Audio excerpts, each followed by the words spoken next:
Welcome, Mr. Aneja, to the second part of Iran-Israel conflict. The currently facing a number of conflicts, but one of the conflict which rattled the globe was a 12-day sort of war between Iran and Israel, where both the countries were bombing each other, and US came into picture. It bombed 3 nuclear sites of Iran. So, in the last episode, Mr. Aneja in detail explained us the history of how the entire conflict started and what was the dynamics in the Middle East during the World War I and II. Mr. Aneja, thank you so much for sparing your time for this second episode as well. You're welcome, Diksha. Mr. Aneja, here I would like to draw your attention to our own country. You spoke about the dynamics in the Middle East and how politics and the international relations in that region shaped. But one question which I have in mind is about India. Jews came in 1948 was the year when they formed their own country. How do we have such good relations with Israel and of course with Iran as well? But I would like to focus on Israel first. So, you see, India's relations also historically have sort of moved substantially, because there was a time when India was a staunch supporter of the Palestinians, and we had recognized Israel, but we were taking positions with most of the non-aligned world, which was for Palestinian independence, and that used to be the case for a long time. Then there was a time, this was during Rajiv Gandhi's prime ministership, that we recognized, not just recognized, we decided to open our embassies in Israel, and also opened this very formal track with Israel as well. And at that time, the position was, it was done in consultation with Yasser Arafat at the time, if I recall. And we said that we would go by the advice of the Palestinians, the way forward. And since the Oslo Accord had started, and there was a time when around 2000, there was great optimism about the two-state solution actually fructifying. So India rode with the two-state solution formulation. And to be honest, that formulation has still not changed. And this is exactly the position which India has taken. In the meantime, what really has happened is that the relationship between these two, the Israeli track has moved substantially. And India has become a major partner of Israel when it comes to counterterrorism, when it comes to a military relationship. Buyer-seller or co-development partner. So that, and in that we saw actually finding expression when we had the UAVs, for example, coming from Israel, making a substantial difference when it came to the Kargil war, for example. So Israel became the third largest supplier, military supplier to India. So that is something which has galvanized or activated, animated the relationship between India and Israel. Then there is a people-to-people connection has increased.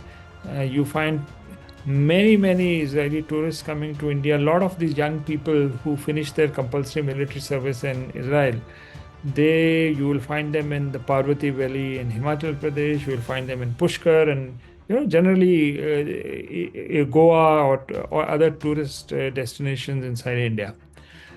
So there is that people-to-people level as well. Bollywood has become popular. I met people in Tel Aviv who were the ones who were sort of staging Indian films inside Israel. So that relationship moved a lot, but the principled formulation remains the same, that we are for a peaceful and a two-state solution of the territory of two independent states, which is Israel and Palestine. To be fair, when Mahmoud Abbas of Palestine came to India, we had again pledged about $400 million to the Palestinian territories.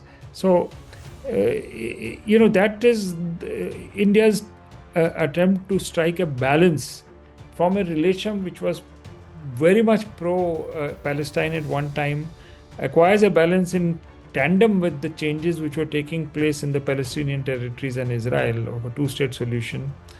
But that formulation has persisted, though the India-Israel track has advanced much more than what it used to be at the time when we established diplomatic relations with them. But yet, it has not sort of bulldozed the basic formulation of India's engagement with the Israelis and the Palestinians. Mr. Aneja, I would now like to draw your attention to the periphery diplomacy of Israel. And in that diplomacy, the aim was to establish ties with the non-Arab countries in the Middle East. So for a lay person, for somebody who doesn't know much about geopolitics, Middle East का मतलब यही होता है कि सारी Arab countries हैं. But can you throw some light on this aspect? Which countries are non-Arab countries in the Middle East और किसके साथ इजराइल के अच्छे diplomatic relationship हैं in that region? See, what happens is not non-Arab relationships. So let's look at the context. The context was a very deep divide between two major countries. One was Saudi Arabia, other was Iran, and this persisted for a very long time. As I said, there was this axis of resistance of Iran developing with the Houthis, Hezbollah, Hamas. So at one time, I remember King Abdullah of Jordan called it the rise of the Shia crescent, because most of these countries were, minus Hamas, were essentially of Shia faith within Islam. So during that phase, Israel tried, and I think quite successfully with American support, to drive a deeper wedge between the Arabs and the Persians or the Iranians, and made a very detailed and a very concerted attempt to bond with the Gulf countries, which essentially meant relationship with Bahrain, with the UAE, two principal countries. Qatar, they have not succeeded, and then Morocco, which is not Gulf but North Africa. Signed, and Sudan, and with which they signed the so-called Abraham Accords. So, which essentially was America, US, and key Gulf states coming together in the form of a partnership. So this was the movement which takes place after 2016 during Donald Trump's first term. And that is sort of, even now, despite all the pressure coming from the Arab street in the Gulf countries in support of the Palestinians after the Gaza war, the Abraham Accords have still managed to survive. Along with that, there was a need or there was an initiative to expand this initiative and bring in India into it. So there was one initiative called I2U2. But more importantly, what was more important was what happened during the G20 summit, which India hosted. During that summit, we, along with the Gulf countries and the Europeans, signed what was called IMEC. So India Middle East Economic Corridor, which would essentially connect India, Gulf countries, Israel, and Europe. So that was the next sort of a level where the Abraham Accords or the engagement between Israel and the Gulf countries finally yield to a bigger initiative, which also draws in other geographies like Europe into it, in the form of IMEC.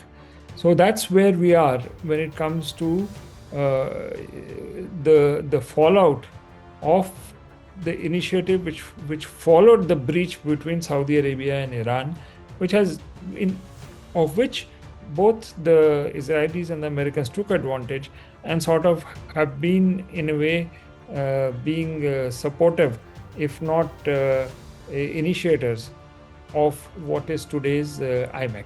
that's where we are. But because of the tensions which are going on in the Middle East, because of the Gaza war, IMEC is still taken a back seat. But the institution has been created as a result of that. Mr. Aneja, could you briefly also explain us what exactly Abraham Accord is?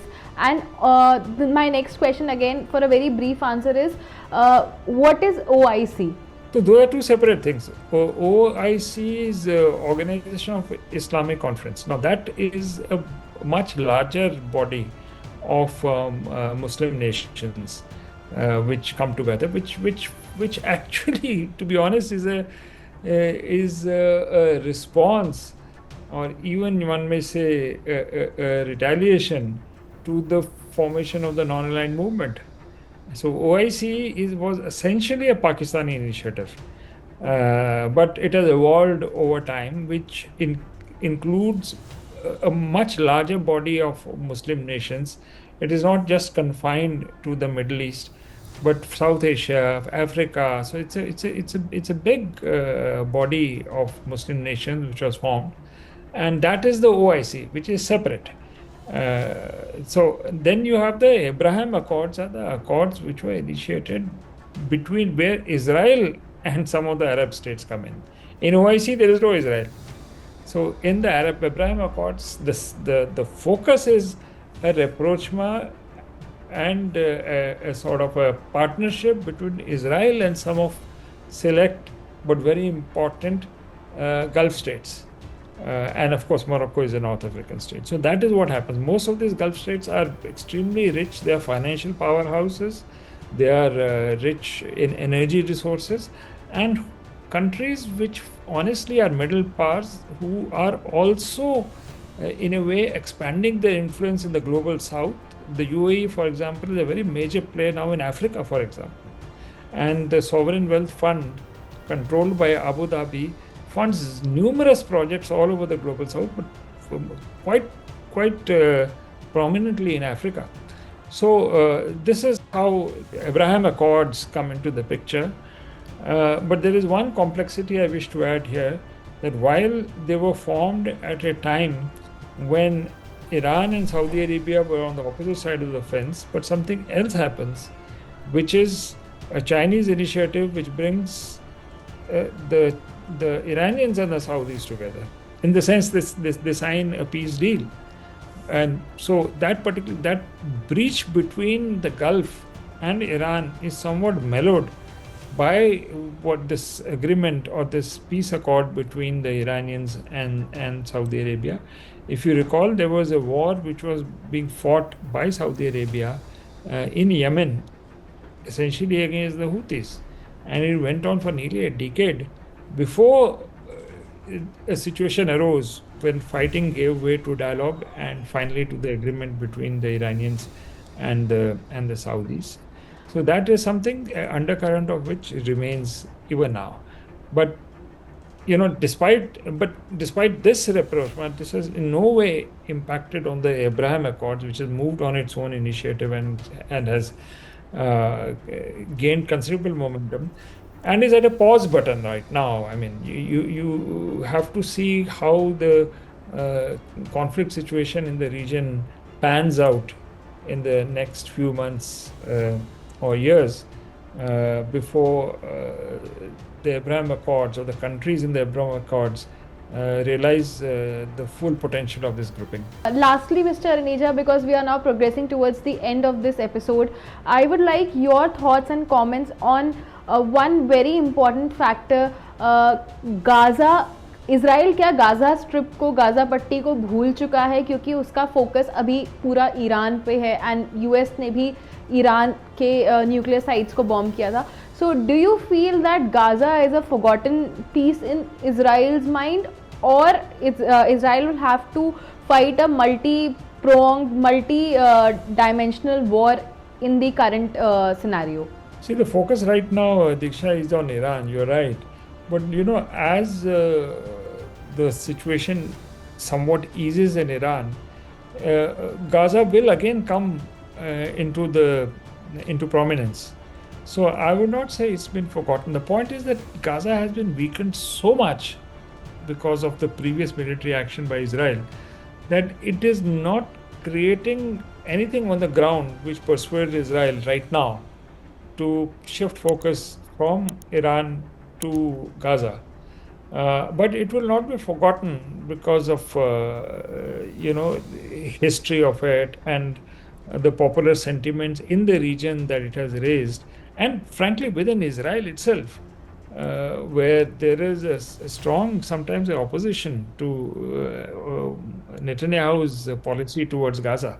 So these are the sort of underlying factors which will persuade Israel to revisit the Gaza Strip and the policies finally to be adopted over there. I personally do not think that you can go into a situation where you want to displace the Gazans and put them into some other countries. That's not. I think that's not going to happen. I mean, you can turn against Hamas, but you can't ethnic cleanse an entire population. And I don't think that's something which is feasible. So there is a big moral question about Gaza, which will also keep it into prominence. So it can't be forgotten. It won't be. And but at some point, depending on the balance of power that emerges in the region, a deal or a settlement will have to come into picture. So we are into a prolonged situation. But short of a hot war, there are other very, very major drivers of consternation in that region, and sooner or later they will have to be addressed one way or the other before we can think of some durable peace in the entire region. You have pockets of peace, that's possible, and functionality going on. Iran, for example, had eased its airspace for international flights, something that had started. Because they realize that you cannot ignore business for a very long time. Yeah, but plus there's no need, because there is a kind of a de facto ceasefire which has come into the picture, and why then close the airspace? And so has Israel. So there will be some pragmatism which will come into the equation. It can get spoiled because what Netanyahu is saying is that if there is any enrichment in future, we have crossed the hill. We have not crossed the hill on Iran, because right now is a pause. But the real question which will come once negotiations begin is whether Iran will accept zero enrichment. In my view, it will not. And will Israel accept limited enrichment under IAEA safeguards? That is what will determine the future trajectory of the Israel-Iran equation, and whether it will once again result in a military conflict. Each side will also, in the meantime, absorb the lessons learned of this 12-day conflict which took place, and make its own assessment in terms of their military capability when it comes to each other. So if there is a hard conclusion drawn in Israel that you can't do regime change in Iran, and you can't have a revolt of internal revolt precipitating in Iran, then the calculation will change. And similarly, Iranians will have to negotiate with the Americans for sure. You can't ignore them, and also make an assessment of how much of damage they could cause to Israel. And my own hunch is that both sides would have realized by now that neither is a pushover, and so you can do as much of sloganeering as you want, but pragmatism will have to come in, and there has to be some kind of a passive, if not an active, understanding between these two. I think that's where we are reaching. But two basic vectors which can be shared this. One, what you mentioned about the Gaza situation. So that will be one. And the second thing is on the enrichment. So we'll have to see where that settles down before we can sort of foresee the next phase of engagement between Israel, Iran, United States, and don't forget there are two other countries, which is definitely Russia and definitely China. Yeah. And India has stakes in the entire thing, because we can't allow, or we would not want that area to blow up, because that would mean oil prices going up to $200 a barrel, which will severely affect the Indian economy, which is dependent on oil coming from the region. The point is, we may not buy Iranian oil, but if it spills into the Gulf, there was one attack on Al Udeid base, which is in Qatar. Yeah. But if it spread in the region, then you know, energy equation comes definitely into picture, and it's not in India's interest at all that this particular tensions between Iran and Israel once again mutate into a hot war.